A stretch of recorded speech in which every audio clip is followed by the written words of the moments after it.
Welcome to Mommispace. My name is Brianna Bernhard, your hostess, and I am a new mom. I selfishly created this podcast to get some advice and inspiration from the moms in my community who are doing amazing things while raising their families. I've realized motherhood is hard, but knowing I'm not alone in this call makes all the difference, and I hope you feel refreshed as you listen. Welcome to the tribe.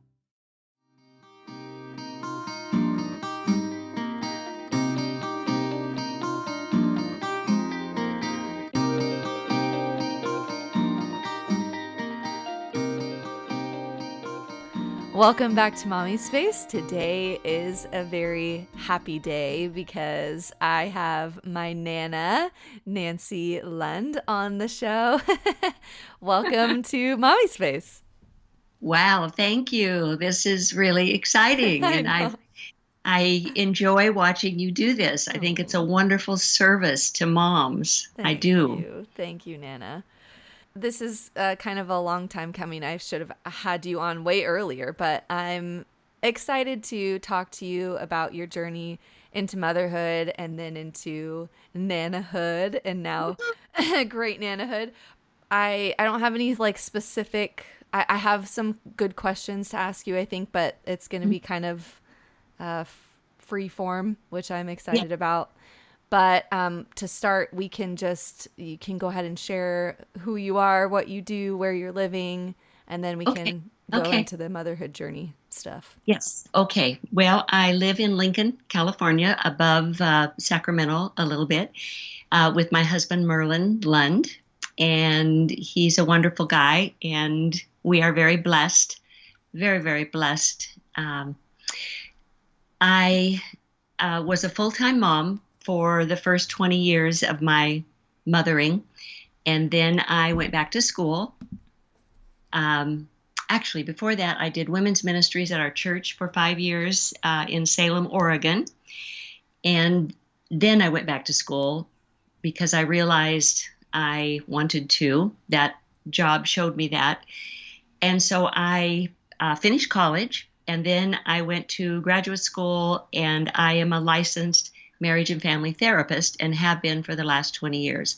So I've had the best of both worlds. I being able to be a full-time mom for all those years, volunteering in their sports activities or in their church activities. That was great. Wasn't always easy, but it was great.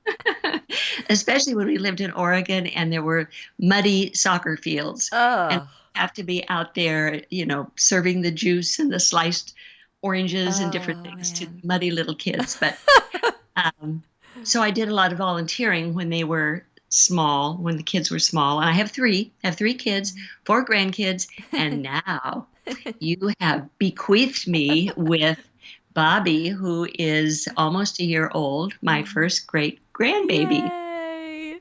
Yay. Yay! Yeah, she's awesome. She's awesome. That's great. Good intro. Um, cool. Well, would you mind just sharing with us, like, I'm just always fascinated by your stories. I know we talked a lot about the differences, and I would Mhm. love to just hear and have you share your story into motherhood and what that was like. Yeah, and then we can kind of go from there. Okay.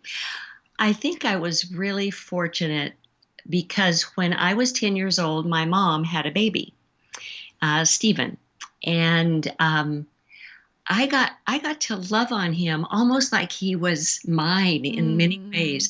I changed his diapers, I fed him, I helped mom with him a lot, and really got to see what a baby was like, and then a toddler, and then a little boy, because I left. Let's see. So for 8 years, I had him in my life um, as a model and mom too. I watched her mother because we don't really watch our own mother's mother because we're too Mm-hmm. little. But Mm-hmm. I got to watch her mother him also. So I felt like I sort of tumbled nicely into motherhood. My first child was not planned. So that was a little tricky. I had to adjust to, I'm not in college anymore. I am now Mm. mom, and I was 20 years old. I may have already said that, but um, there was a little bit of tearing. I remember one day my husband and I were living in the married students' quarters at Pepperdine. That's where we Hmm. were going to school, and he was still going to school, and I dropped out. And I saw out the window two of my girlfriends walking down the street leisurely, and I just about died. I mean, my heart just sank, and I realized, oh, if I had not gotten married, if I had not had this little, Wow. I would be strolling leisurely down the street. Yet, I have to say that having Neil and being married and having my family far outweighs Yeah. with my girlfriends.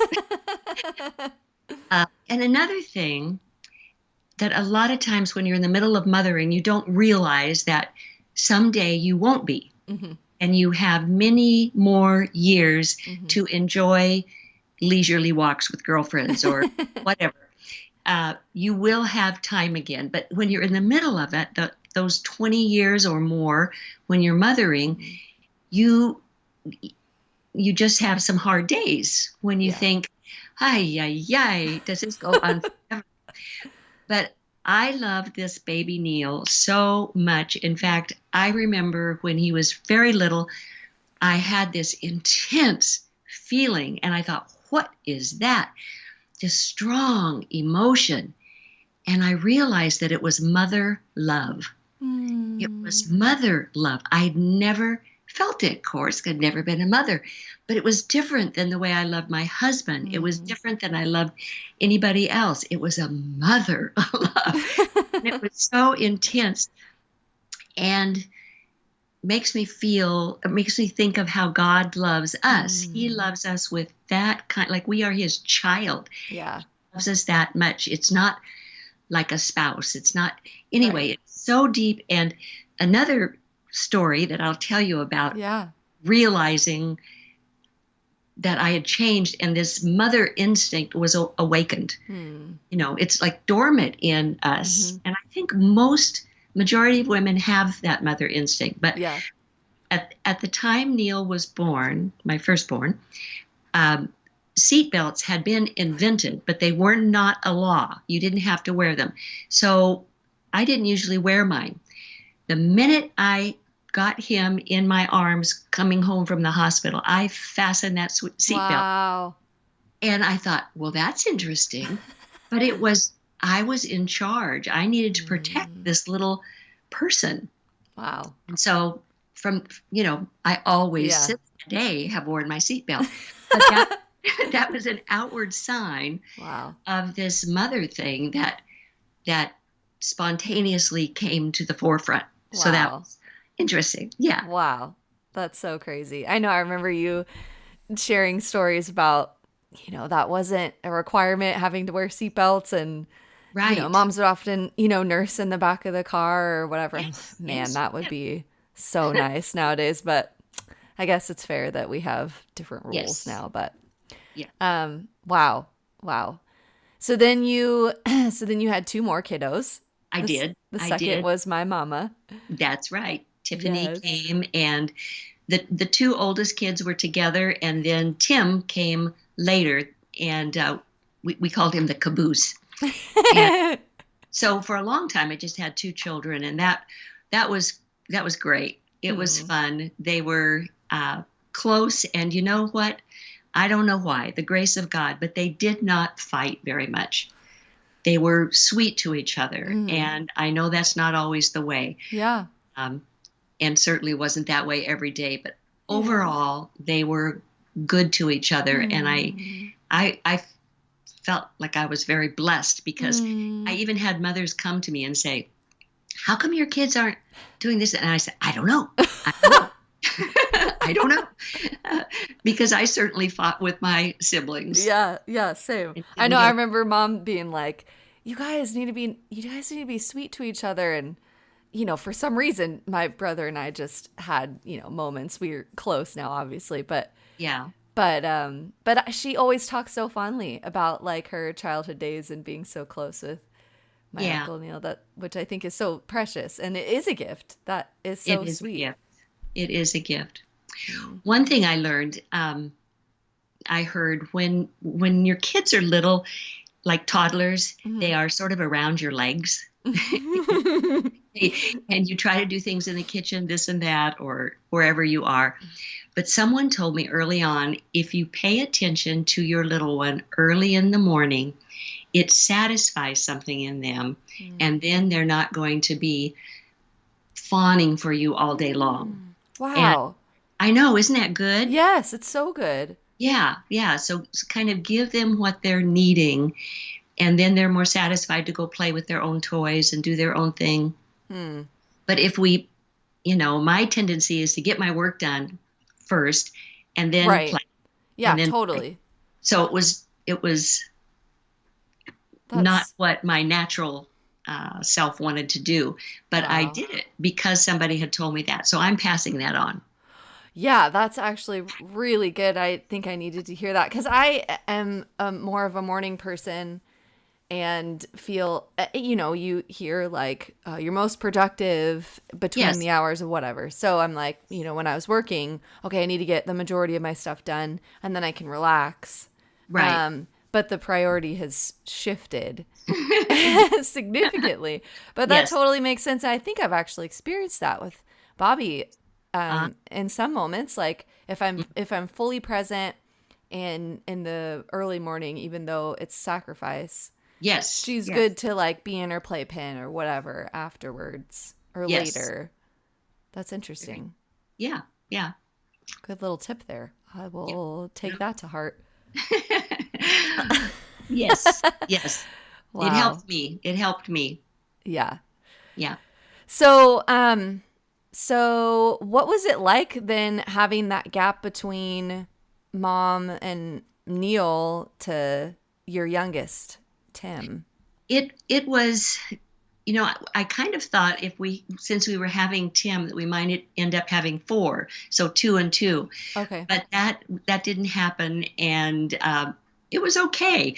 Tim, my mom used to say that Tim had the life. He had the best life Hmm. because he had brother and sister who would play with them, um, and also had the mom and dad. Mm-hmm. So Mm-hmm. Tim entertained us. He was a very fun little kid, and also he was entertained.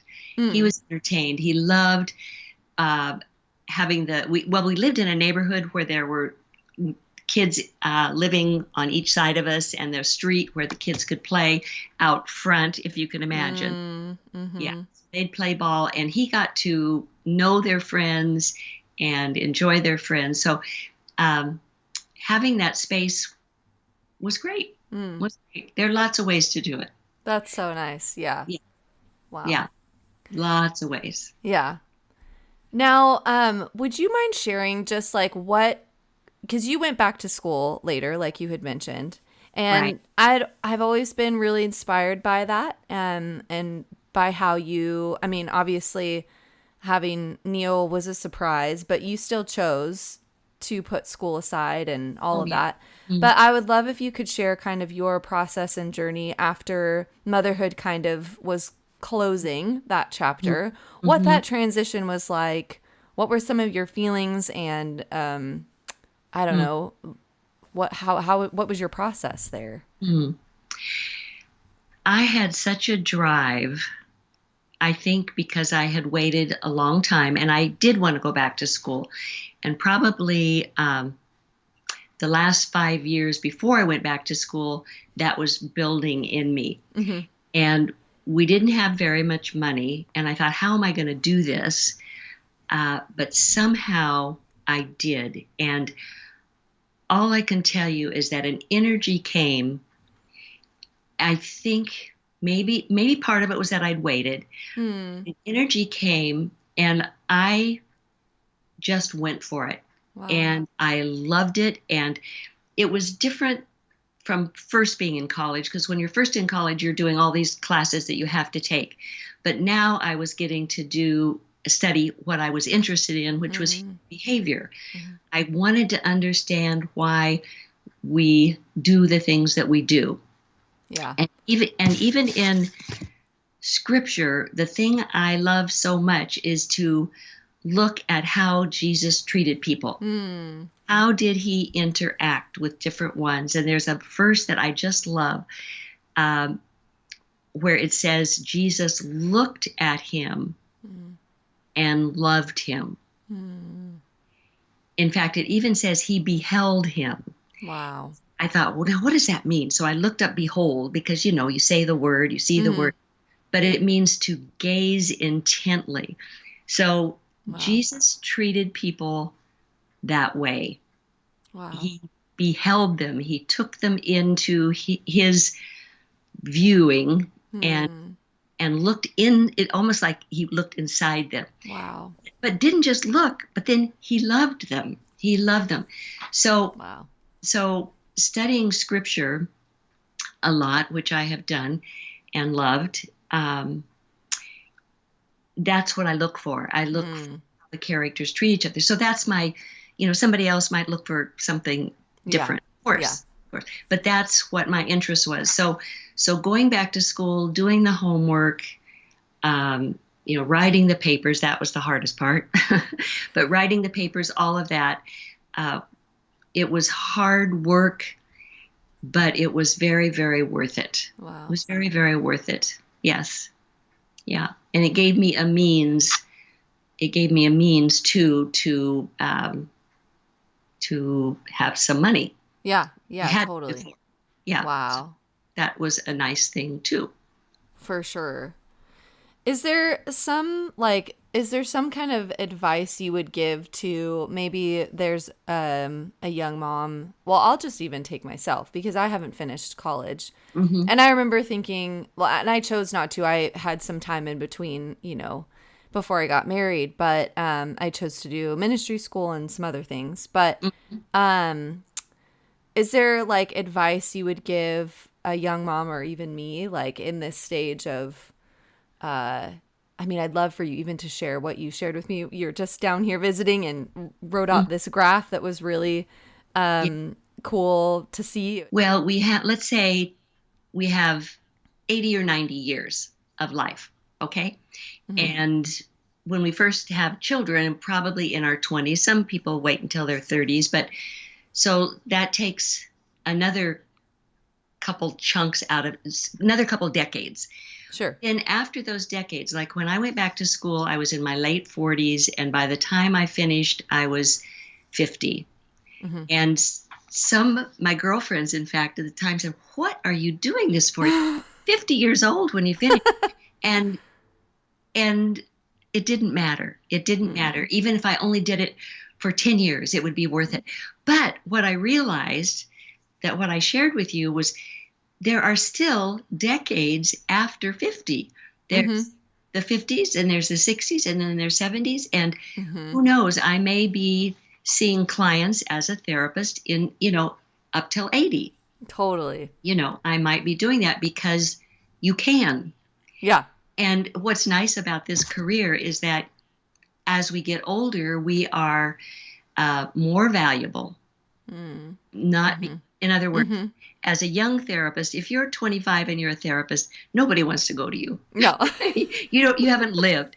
But here, the older therapist has some wisdom and Hmm. lots of experience. Hmm. So I would want to encourage the audience, um, give your all as much as you can, to your little ones. It is only a few decades. Hmm. And then you will have time to do what you want. And when my grandma was 70 years old, she seemed old. But today, a grandma 70 years old doesn't seem so old. Mm-mm. It's Mm-mm. different. It's It is. different. Um, so Yeah, totally. yeah. So anyway, we do have from 50 to 60 to 70 to do things that we want to do, and maybe even 80. Who knows? Yeah. Yeah. Well, and it seems like it's almost by design like that, you know, it's that way, like it plays out that way. And I think doesn't feel it doesn't feel that great now in this a day and age where you can get anything so quickly, Mm, and everything's about, I don't know. You can just get anything at the click of a button, really. hmm. Right. But that was such a good reminder for me, even just knowing that this is a good thing. This is going to make me more valuable in the end. That's right. There Like, you go. Yeah, yeah, yeah, yeah. Hey, that was good. Yeah, yeah. Yes. uh, Mothering does make you more valuable. You yeah, you learn patience, sure, and sure. you know what else you learn? You learn that the world is not all about you. Because when you're a Yes, teenager and you're in your 20s, you have so much freedom, and it's easy to think it's all about us. But as totally. a parent, you learn differently. You learn differently. And that's a valuable thing to learn up front. Yeah.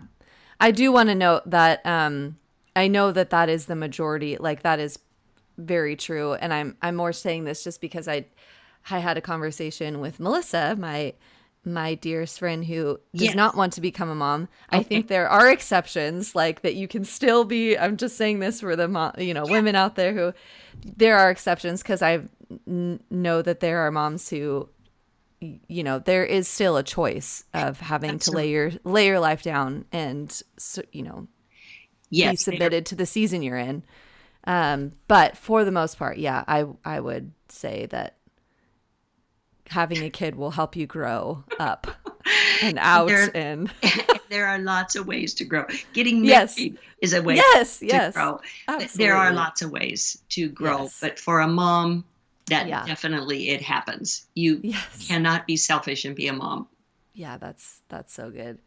So, what was it like becoming a nana? Well, it was fun. It was fun. It wasn't work. There was nothing hard about it. It was all good. And I think about, since you're the one here, the grandchild that I'm talking with, Uh-huh. it was so um, stunning to watch you develop, Mm. to learn things, to learn how to talk, to learn how to walk, to learn how to manipulate your mother. Yes. Yes, yes.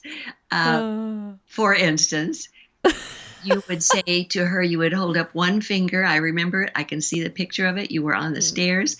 You just gotten up from your nap and you held up your finger and you said, Mama, could I have one cookie? And then, right as she's saying yes, the timing was perfect. You said two cookies. And when you said two cookies, yes was coming out of her mouth. So you learned that perfectly. So you got two cookies because she'd already Oh said yes. man. But one Wow. memory I have of you too is that when you were in your high chair, you would watch us at the table. You would watch conversations. And one night in particular, your mom and I started laughing. And you're sitting there and you're watching us.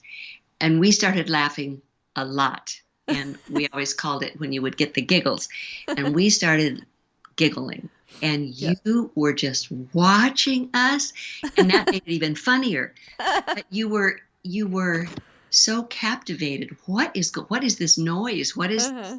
What is this expression these two people are experiencing? And it was just fun. So watching you observe Hmm. and learn to become a little girl, and then a big girl, and now a mama. Oh my Mm-hmm. gosh, being a nana is the best. Oh, that's so sweet. Well, I will just say too, nanas are important and they are the best. I mean, I still have letters that you've written me from when I was just tiny, Really? and they're just, oh yeah. And you are the best card giver too, I'll say. Ooh. All any card that you get from Nancy Lund will be fantastic if you have the pleasure of getting a card. Wow. Well, thank you. Yeah. Oh, that's so good.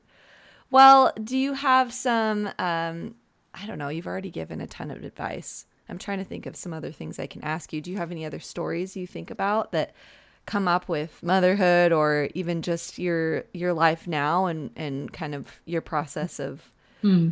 working and all of that? Hmm. Well, I said earlier that there are a lot of ways to do it. Mm-hmm. Whether you're at home with your kids when they're little or not, there is not just one way. And Mm. I really embrace the woman that chooses to go to work, Mm-hmm. um, as well as the mothers that choose to stay Mm. home. Mm-hmm. Temperament has something to do with that. Um, uh, there are just a lot of different reasons, but it's okay. It's okay. They're like neither is right or wrong. Mm. Um, but I do have a thing that I would like to share. It's not really a story, but it's a something that's very valuable in being a mom, but not just being a mom, being a person really. But it has to do with eye contact. Mm. When that baby is first born and they're in your arms, where do they look? Yeah, right at your face. And your eyes. Yeah. Yeah. How to do that? How do they know how to do that? They don't look at your nose. They don't look Yeah. eyes. And children desire eye contact so much. Think Mm. about the little toddler. Let's say mom is busy in the kitchen and the little toddlers learn to talk, and over you'll hear them, look, mommy, look. Mm. They're wanting your eyes. They want you to turn around Mm. and look at them. And it doesn't take very long, but Mm. we get busy with our phones or with the computer or doing the things we're doing, but it's so important Mm. to turn and look at them. uh, Yeah. and teenagers too, and Mm. you know, and your spouse. Sure, sure. It's just very, but especially with children, I think children can miss that from their parents a lot of times. Mm. um, so it's that I wanted to share that. Yeah, that's really, really good.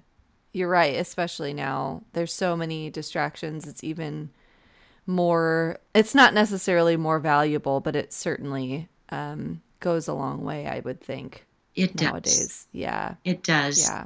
And there'll be a point when it might be hard to get their eyes.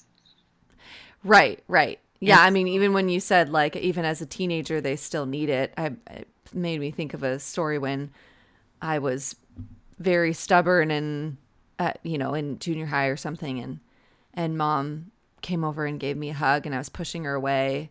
I was mhm. like, don't, didn't want to hug. And she's like, I know you need it, so I'm going to keep hugging you. I know you need it. And I did. I definitely needed uh, that, but I didn't want to say it. I was embarrassed or whatever. yeah. So I don't know. Yeah, Yes. definitely Yes. still matters. But perhaps if we give eye contact to our children, maybe they will also give it Yes. back, which Yeah. brings up another pet peeve. and that and that is dinner time, family dinner. Mm, Uh, yes. a lot of families are so busy and they just scoot around, Mm, and even older people, they'll sit in front of the TV. But mm, again, that eye contact is so important, and it happens around the table. It mm, doesn't happen in front of the TV. It mm-hmm, doesn't happen when the cell phones are at the table. mm, But there are studies that say that children who have family dinners don't get into so much trouble mm-hmm. when they get older. And it's because they have to look into the eyes of their parents, you know. Yeah, there's some vulnerability there. It's harder to lie. It's harder to, Right, not that, right. but it's It's a harder not connection. to. Yeah, It's a totally. connection. And those teen years are so easy to not be connected. Mm, Yeah, that's oftentimes. good. So That's really good. that's my soapbox. I love it. Thank you. You're welcome. Would you speak into I don't know if I don't know if I'll I just you've listened to some of the other episodes Mm-hmm. where I talk about mom guilt, Uh, and I guess I'd like to kind of hear your take on that, and how you experienced it. I'm assuming that you probably experienced some mm-hmm. as a younger mom, but Yeah. what did that look like then? I don't know. I feel like there's so much more language around it now, Mm, but it could have been as prevalent, as big of a conversation as when you were a young mom too. But what was that like? There, it's so easy to remember what we didn't do right and the mistakes we made rather than to look at the bulk of things that we did and are doing that are positive. That's so good. For instance, you spend all day with Bobby and you have all this good encounter, but then let's suppose you get short with her at some point. When you go to bed at night, you'll think about that. Oh, I got short with her. And we've got to let that go because we're not perfect. And when we were together just recently, I told you that in school there was a phrase they used for moms and guilt. And that was, what's important is that we are a good enough mom. Good enough mom. We don't have to be a perfect, we have to be good enough. So if most of your experience is loving your children, don't get hung up on the times that you made mistakes and the times you blew it. In fact, there's a verse of scripture. Yes. In 1 Peter 4:8, it says, love covers a multitude of sins. So if we're loving our kids most of the time, that covers those sins that we that are mistakes, because we're human, we make mistakes. And so if we can let go, maybe we need to ask forgiveness. That can be an important step, either with God or with the child. But that would be an important step. But then let it go. Let it go. Children are resilient. Yes. They love to be with us, and they forget that you snapped at them last night. When they wake up in the morning, they're so happy to see you. Remember that. So you, the mom, need to. But we do have mom guilt, and ask yourself the question, what crime did I commit? Because sometimes we have false guilt. We didn't do anything wrong. Right. So that's good. Yeah. That's a good question to have it on guard or in your tool belt.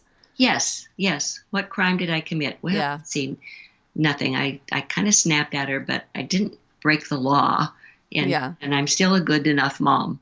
Yeah. That's so good. And I love bringing that verse into it. I didn't even think of that verse in that light before, but it takes a whole new meaning in this stage of life. And I just love that. I call it the mama verse. Ooh, yes. Love covers a multitude of sins. Oh, that's so good. Yeah. So good. Oh, Nana, thank you so much for so welcome sharing all of this and being willing to take the time to do it with me. It's such a pleasure. And I know there will be so many people who benefit from this. Well, thank you for wanting me to do it. Yes. And God bless you in this journey of wanting to let moms have a platform. That's awesome. Thank you, Nana.